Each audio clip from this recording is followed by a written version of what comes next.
Hi everybody, it's Mrs. Leach, and today we're going to be reading A Sound of Thunder, the first part of it. So our objectives today, we are going to be interacting with sources in meaningful ways such as note-taking and annotating. And you're going to be making inferences about what you read, and then you'll support those inferences with text evidence. Your language objective, you're going to speak about plot elements of a short story using sentence stems, and your teacher's going to share a little bit more about what that looks like. Before we get going, here's what you're going to need. You need a copy of the story A Sound of Thunder by Ray Bradbury. Your teacher may have sent you one through Google Classroom or another way. You can access it through Common Lit, and again, your teacher would set you up with your Common Lit account. And then you also need a copy of your note taker called Finding Evidence as I Read Literature. And if you're working on paper, you would need a highlighter and a pen or pencil. If you're not, if you're using Google Classroom or Kami to annotate, then you really just make sure you have your charger to keep your device plugged in. I guess that's what you would need there.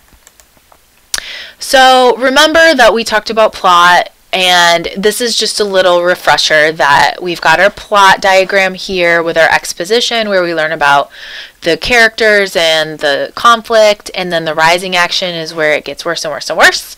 The climax is where we find out how the conflict is going to get resolved, and then the falling action in the end, or when it actually does get resolved, and how it all works. And so if you need to pause here and review these terms, go ahead and do so. Okay, a couple other terms that you're going to need for this story. Foreshadowing, just a reminder, is a literary device used when an author provides important hints about future events in the story to help the reader anticipate the outcome. So anything that kind of hints at how it's going to end. And then suspense is that feeling of anxiety or anticipation as you wait for the outcome. So it's like you don't know what's going to happen and you can't wait to find out, and it makes you feel really tense and anxious. Tension, again, happens during that rising action. So we know we have a conflict, and that tension happens when there are suspenseful events that follow the exposition and lead up to the climax, and you just can't wait to find out what's going to happen. So you may have, in the past, done a plot diagram or summarize the story using somebody wanted but so then, and this just layers somebody wanted but so then on top of the plot diagram, because in the exposition you find out who the somebody is, the characters, and then when you find out what the conflict is, you know what they want, and that but is what's getting in the way, and that's the conflict, what's getting in the way.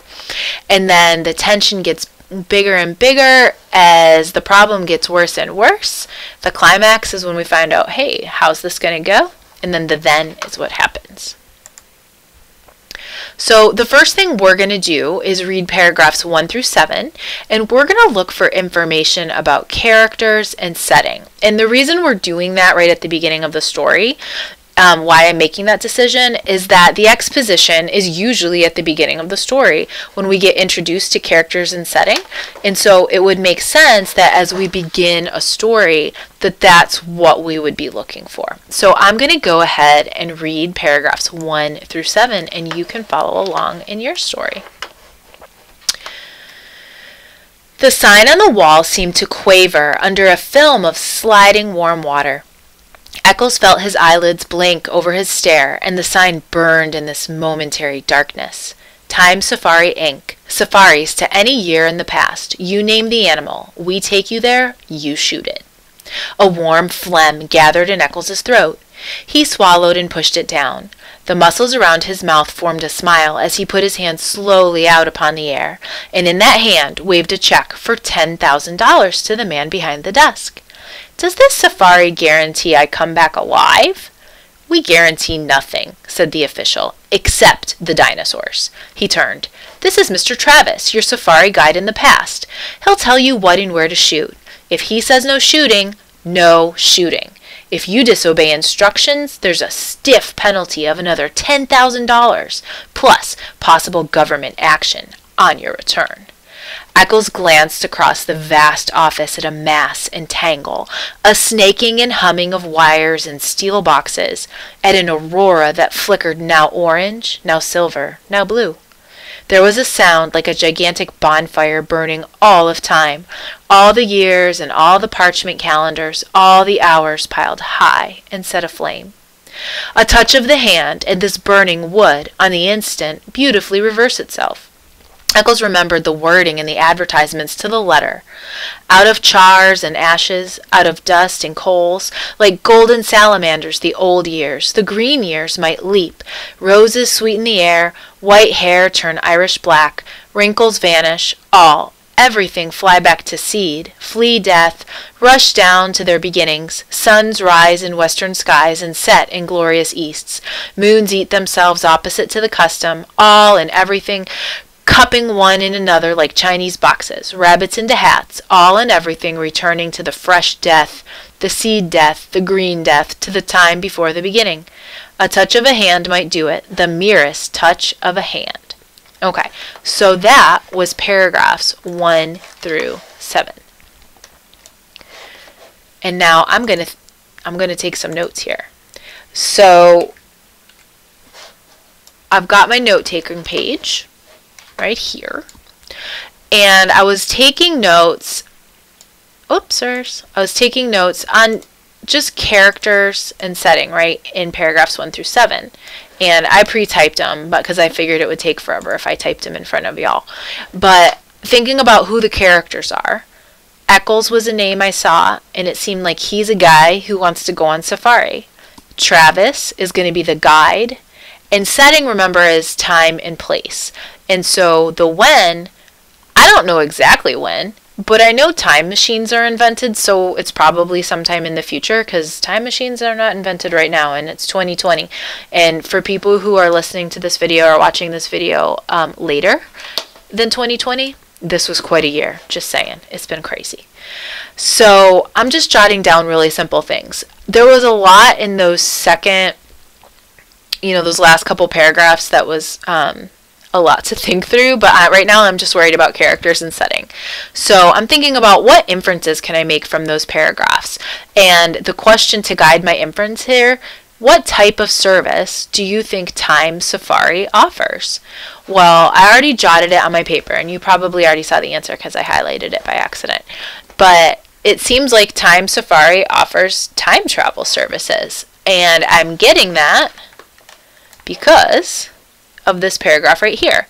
Time Safari Inc. Safaris to any year in the past. You name the animal, we take you there. You shoot it. And then down here, the guy at the desk says, "This is Mr. Travis, your safari guide in the past." So they're going back in time, it seems like, and it seems like they're going to see dinosaurs, right? And it says it right there, and then there's a picture of one, so that's where I'm making that inference from. But that's what we're doing with this chart. We're just noting what we see here and then thinking about what can that tell us about the story over here. So this is just jotting down details, and this is where we make our inferences. And I'm going to put that back over so we can do the next little piece. So we'll do that again. We're going to read paragraphs 8 through 15, and we're still in the beginning of the story, so I'm thinking about things that would be found in that exposition, characters, setting, maybe we'll get introduced to the problem, but that's what I'm focused on right now, is figuring that stuff out. So let's read paragraphs 8 through 15 and see what we notice about characters, setting, and problem. And we left after this super long paragraph, so here's paragraph 8 right here. "Unbelievable," Eccles breathed, the light of the machine on his thin face. "A real time machine." He shook his head. "Makes you think. If the election had gone badly yesterday, I might be here now, running away from the results. Thank God Keith won. He'll make a fine president of the United States." "Yes," said the man behind the desk. "We're lucky. If Deutscher had gotten in, we'd have the worst kind of dictatorship. There's an anti-everything man for you. A militarist, anti-Christ, anti-human, anti-intellectual. People called us up, joking, but not joking. Said if Deutscher became president, they wanted to go live in 1492. Of course, it's not our business to conduct escapes, but to form safaris. Anyway, Keith's president now. All you gotta worry about is shooting my dinosaur." Eccles finished it for him. A Tyrannosaurus rex, the tyrant lizard, the most incredible monster in history. Sign this release. Anything happens to you, we're not responsible. Those dinosaurs are hungry. Eccles flushed angrily. Trying to scare me? Frankly, yes. We don't want anyone going who will panic at the first shot. 6 safari leaders were killed last year, and a dozen hunters. We're here to give you the severest thrill a real hunter ever asked for, traveling you back 60 million years to bag the biggest game in all of time. Your personal check's still there. Tear it up. Mr. Eccles looked at the check. His fingers twitched. Good luck, said the man behind the desk. Mr. Travis, he's all yours. Okay, so that was 8 through 15. And remember, we were thinking about, well, now I'm thinking about how to get this story out of the way. We were thinking about characters, about the setting, and about the problem. So when I think about character, we still have Eccles. He's the guy who was, right, he was kind of paying. And then Travis, again, sort of gets mentioned. He's the guide. So here's what I'm going to jot for that. Oops, maybe. I know that one of the problems is that Eccles wants to shoot a dinosaur, and it's really dangerous. The guy behind the desk is really trying to scare him and saying, hey, you might die. We're not taking responsibility. I know something more about Eccles. He likes whoever the new president is, but he seems really nervous about going on this safari. The guy behind the desk is really making him nervous. And I know that for the setting, again, I don't know what year it is, and I've never heard those names before, so it's not set in real United States, but whatever is going on in their time, they just had some kind of crazy election, and he likes whoever got elected, and he didn't like whoever didn't get elected, so he's happy about the outcome. So let's think about what are the inferences that we can make from what we read.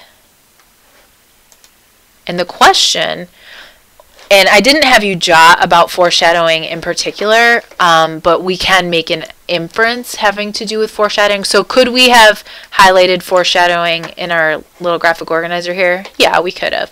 But what would be a guess that you have at what this section could be foreshadowing?